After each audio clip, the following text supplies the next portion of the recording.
Всем привет, дорогие друзья, другие подруги, здрасте. Почти бритье.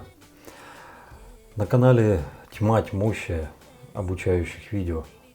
Те, которые каждому новичку, который приходит в нашу тему влажного бритья, могут составить какую-то поддержку, какую-то информационную составляющую, посмотрев которые люди хоть что-то начнут понимать и ориентироваться, в какую сторону им двигаться. Это и с 1 по 10 видео, это и 13, это и 87, там и 100, и 200, и 300, и все они перечислены в каждом описании под видео. И человек, если у кого-то есть вопрос на эту тему, может всегда спуститься в каждое описание под видео, ну и посмотреть все видео на ту или иную тему, что его интересует. Но тут совсем недавно возникла парочка вопросов, которые лишь косвенно освещались во всей этой массе, а так, чтобы вот конкретно, прям конкретно, но говорить-то не говорили. Первый звоночек прозвучал в комментарии под 87-м видео. Его задал Алексей Галлянов. Что за фигня? Купи 100-500 мыла, купи 100-500 станков, а потом выбирай, который тебе там нравится. Но что это такое? Ну, я ему там постарался как-то ответить. Но я думаю, что это вряд ли ему помогло чем-то. Ну, хотя бы, может быть, дало какую-то пищу для размышления. А вторым вопросом был Антон, который мне в ВК задал совсем недавно вопрос. Говорит: Вадим Викторович, а сколько станков-то надо вообще нормальному человеку, чтобы нормально бриться? Это несколько с другой стороны заходит, но к тому же самому вопросу. Если, допустим, принять за то, что вот сейчас все уже не новички, а более-менее что-то разбираются, то ни тот, ни другой вопрос бы, конечно, отвечать не нужно было, там все уже знают. Но если учесть, что отвечаем все-таки новичкам, то Антону могу сказать прямо. Одним станком можно бриться всегда. Но к этому нужно прийти. До этого нужно пройти определенный путь. В крайнем случае, вместо одного станка может человек завести себе парочку. Это будут совершенно разные станки. Один из них будет мягкий, а другой, максимально агрессивный, насколько нравится этому человеку. Для чего? Одним станком он будет бриться, допустим, если ему надо быть бритым каждый день. Так вот, на ежедневное бритье. А вторым станком, допустим, вот он, пятидневка прошла, в пятницу пошел, выходной, все как положено, ну а в понедельник-то опять на работу. И вот получается, что пятница, суббота, воскресенье, он 3 дня не брился, тем же самым станком, который он брился на ежедневку, как правило, это мягкий. Я говорю об общей массе. Есть люди, которые агрессивными каждый день бреются, не об этом сейчас речь. Так вот, эту щетину, вот тем самым вторым станком он бы и смахивал. А если все это вместе объединить, консолидировать, вопрос и Антона, и Алексея Галлянова, так сколько же нужно станков? Что за фигня? Покупать по 100-500 мыл, станков и прочего-прочего, то вот на этот вопрос, пожалуй, так напрямую мы на канале еще не отвечали. Ребят, я хочу предложить следующее. Не буду отвечать за всех. Давайте я отвечу за себя. Вот на своем личном примере, как я к этому относился, как я пришел к тому, что сегодня могу сказать вам.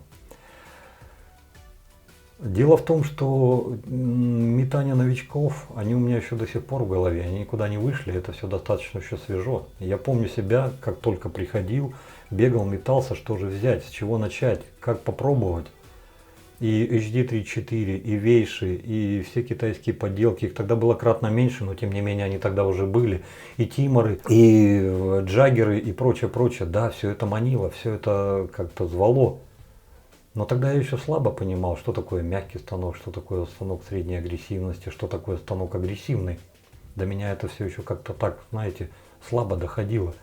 И тем более я тогда вообще еще не знал такого простого правила, которым руководствуется, сейчас большинство людей, которые давно уже в теме. Если мягкий станок, обязательно постарайся подобрать к нему максимально острое лезвие. При таком сочетании мягкий станок, острое лезвие, эффективность этого инструмента будет кратно выше. Если у тебя агрессивный станок, то все наоборот. Постарайся взять мягкое лезвие. На агрессивном станке оно покажет себя максимально эффективно для тебя. Это покрывает, наверное, процентов 70-80 всех людей. Есть люди, которые наоборот все это делают и ставят все по-своему. Но это частности, это уже не правило, не о том сейчас речь. Тогда я обо всем этом не знал. И я всерьез думал, что беря в Вейши, ну, как бы на некоторое время, то там на несколько месяцев, возможно, на год, на два, я все-таки стабилизируюсь, и, ну, мне получится хотя бы как-то так протянуть, чтобы потом понять, какой следующий станок брать. Не пролезло, ребята, не получилось. Самый лучший вот из всего того, что было, это был не Мюлле R89, это был Мюлле «Золотая ручка», великолепный, шикарный станок, но, к сожалению, не мой. Это был HD34. На тот момент он мне показывал такие результаты, что я просто диву дался. Вот на этом станке, даже вот с моей щетиной, я мог бы задержаться достаточно надолго. Но все-таки пришло время, я захотел большего, я захотел выбриваться в полный BBS, и этот станок меня просто перестал устраивать. Потом, многие годы спустя, многое время, я понял, что этот станок для меня лично на повседневку не подойдет. Потому что какое бы я острое лезвие не ставил в HD34, я не смогу выбриться в полный ноль.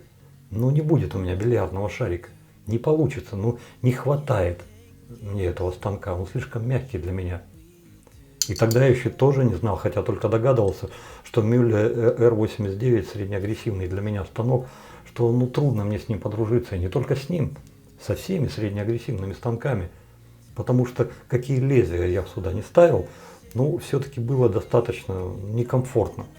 Очень часто появлялось раздражение, очень часто мне было не камильфо. Самый оптимальный, самый шикарный результат на среднеагрессивных станках я получал, если ставил мягкие лезвия. Ту же самую РПЛ. Вот тогда да, тогда у меня что-то получалось.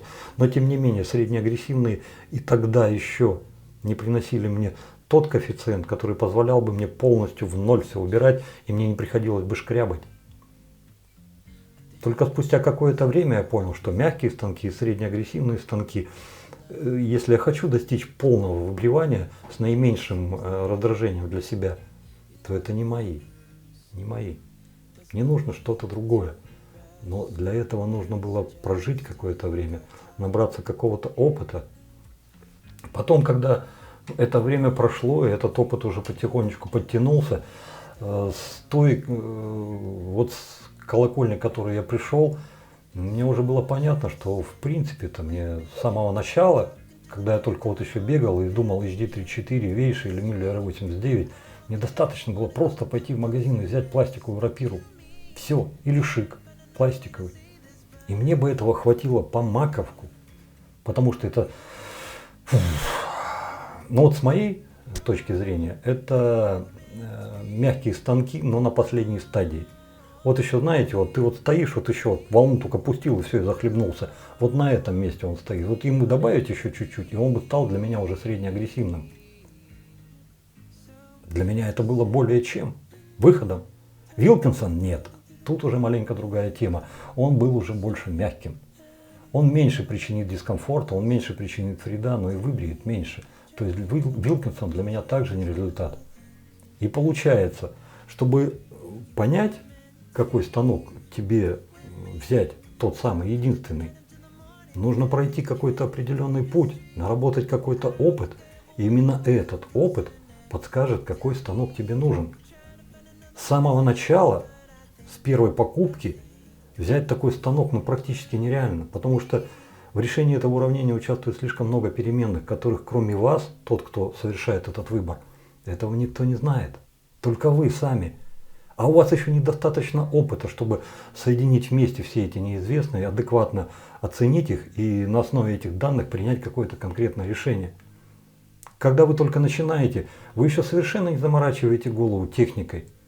По 100-500 раз приходится повторять ребятам: не торопитесь, посмотрите 13-е видео. И после 13-го у людей начинает что-то маленечко работать. Не торопитесь, не давите. И после 13-го у человека что-то начинает работать. Да и не вы одни такие, я сам такой. Я перестал давить буквально вот месяцев назад. Сколько там? 5-6, полгода. А до этого тоже как дурак. Вот здесь перед камерой стоял и давил себе на лицо. То есть у каждого человека своя внутренняя мозаика, которая должна сложиться. И только благодаря этому вы потом придете к чему-то. Понимаете? Это я еще не все перечислил. Это я не перечислил подготовку щетины. Кто-то после душа бреется, ему все нормально, все хорошо. Кто-то отпаривает теплой водой 40-45 градусов, для него тоже хорошо. Кто-то просто берет лицо, мочит холодной водой, бреется, так ему большего и не надо. Это все разные люди. А есть те, которым компресс вообще категорически противопоказан.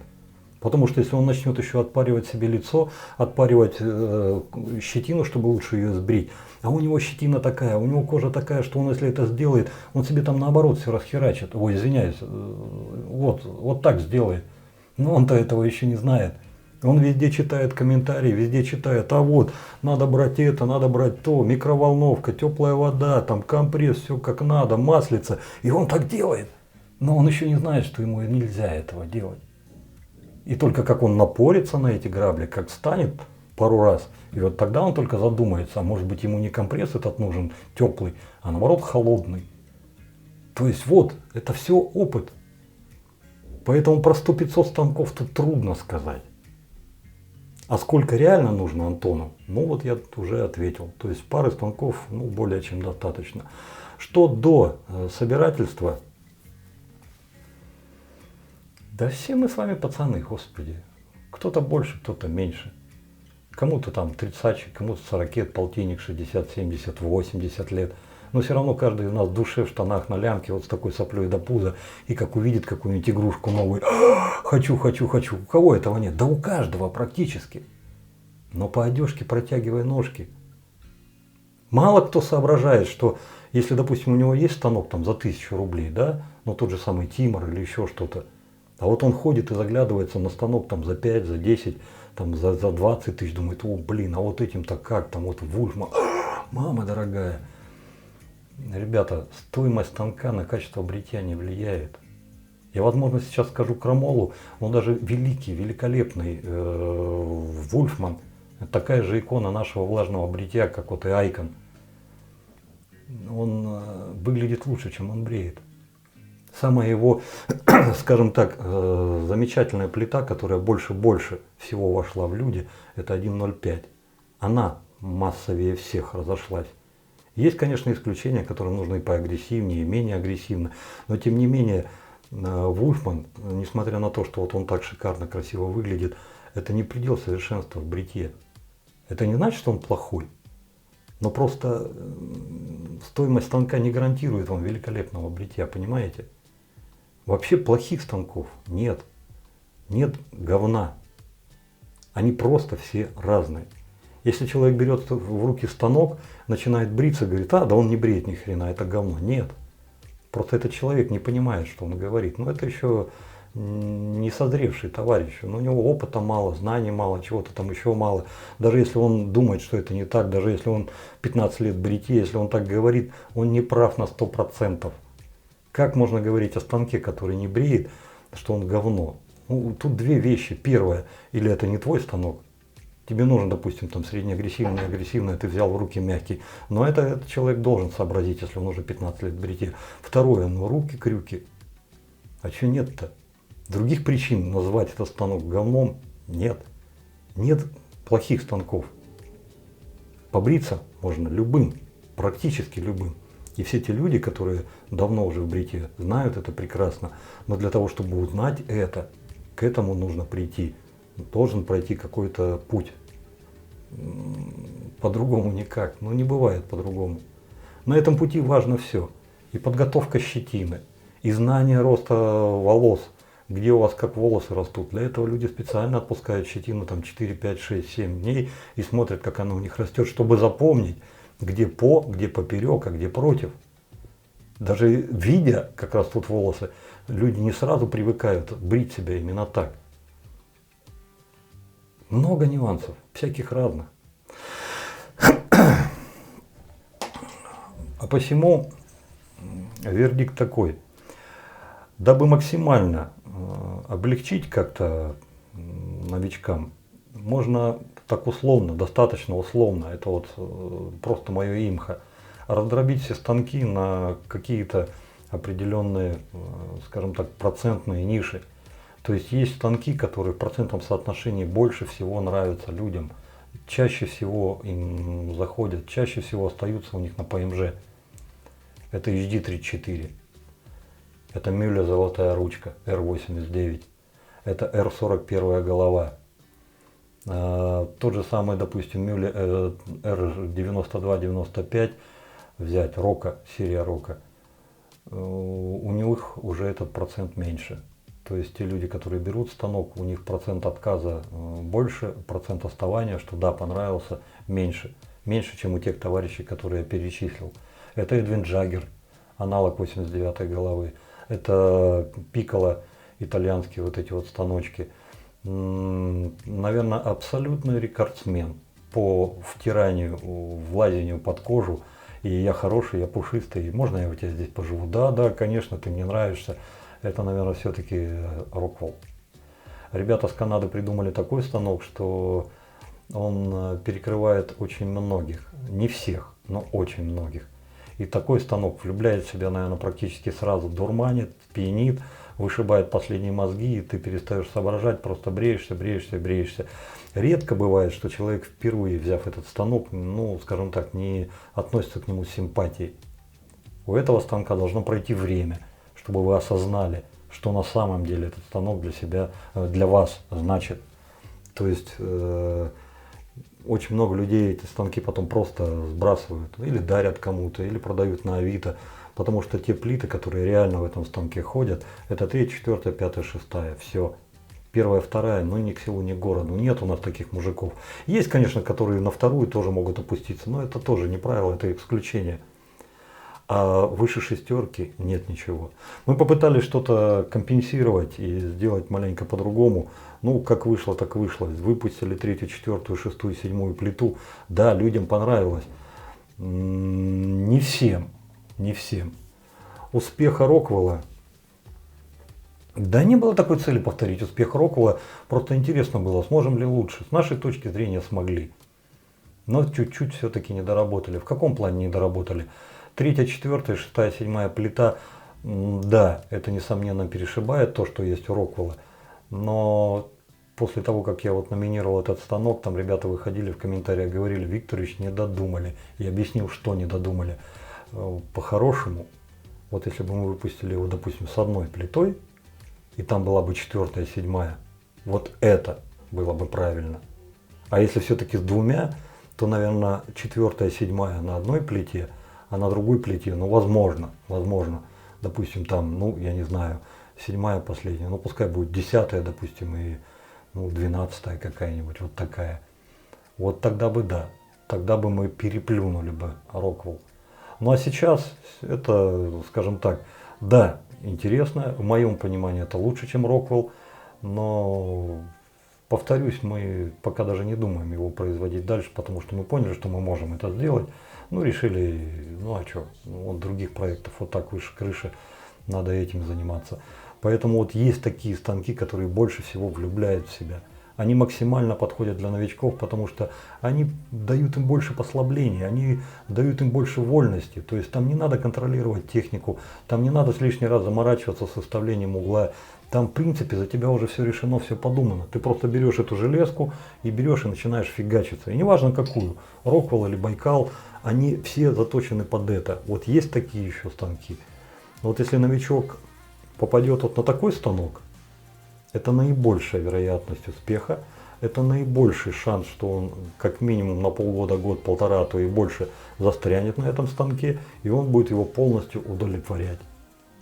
Вот в этом случае он закроет с собой 2 станка, те самые, которые я говорил Антону, один мягкий на повседневку и один агрессивный, там через 2-3 дня побриться. То есть вот в этом случае, да, одного станка было бы вполне достаточно. А во всех остальных, ну, на это я уже ответил. Ну и последний вопрос. Его малибушный пантер, что ли, как-то? Я вот это не понял. Задал вопрос, как правильно разделить ДЕ лезвие пополам. Но на это ответ я уже, наверное, покажу в следующем видео, когда пойдем бриться. Пожалуй, что и все. Давайте на этом закругляться. Если у вас есть какие-то свои мнения на тот счет, который вот я сейчас вот проговорили, сколько нужно станков и как помочь новичкам максимально определиться с самого начала, что им, собственно, брать, если у вас есть какая-то своя теория, и тем более, если эта теория подтверждена практикой, ребята, с удовольствием бы выслушал, потому что ни для кого уже не секрет, что новичкам очень сильно помогают не те видосы, которые выходят на канале, вернее, и они тоже, но и комментарии под этим видео, потому что те люди, которые не торопятся, у которых нормальный аналитический склад ума, они смотрят видос, а потом идут читают, потому что порой в комментариях они получают еще больше, чем из самого видоса. Поэтому, ребята, если вы со своей колокольни поможете поотвечать новичкам, как вот им на первых их порах поступать лучше, я буду только признателен. Потому что мы сейчас с вами вместе своими руками растим ту молодую поросль, которая будет потихонечку, шаг за шагом, вот так вот помаленьку отжимать у дедушки Жилета их царство, их завоевание. И возвращать нормальных взрослых мужиков в то исконное, в котором жили их отцы, деды и брились вот по-нормальному, по-человечески, без всяких этих кассет. Это не умаляет достоинства кассет, это просто показывает еще одну сторону влажного бритья. Все.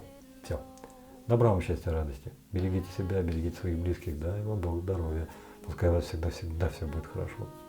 Пошли бриться. It's been forever since I felt anything.